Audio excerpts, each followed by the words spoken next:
ಏನ್ ಮಗ ಸಣ್ಣ ಆಗ್ಬಿಟ್ಟಿದ್ಯಾ? ಹ್ಞೂ ಅಣ್ಣ, ಜಿಮ್ ಚಾರ್ಗ ಬಂದಿದ್ದೆ, ಯಾರೋ ಕಂಪನಿಗೆ ಇಲ್ಲ. ಅಷ್ಟೇ ತಾನೇ, ನನ್ನ ಜೊತೆನೆ ಜಿಮ್ಮಿಗೆ ಸೇರ್ಕೊ ಒಟ್ಟಿಗೆ ಮಾಡೋಣ. ನೋಡ್ ಮಗ, ಶೋಲ್ಡರ್ಗೆ ಹಿಂಗೆ ಮಾಡಬೇಕು. ಸರಿ ಅಣ್ಣ, ಆಯ್ತು.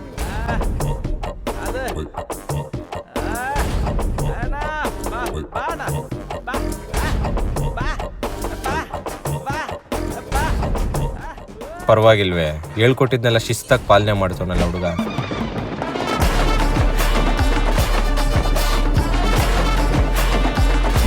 ಸೈಡ್ ಬಾರಮ್ಮ ಮರಿ.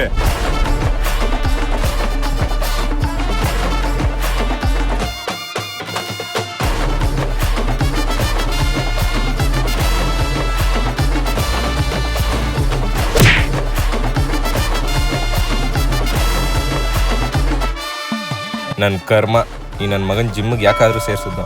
ನಿಮಗೂ ಅನುಭವ ಆಗಿದ್ರೆ ಆ ನನ್ನ ಮಕ್ಳನ್ನ ಟ್ಯಾಗ್ ಮಾಡಿ.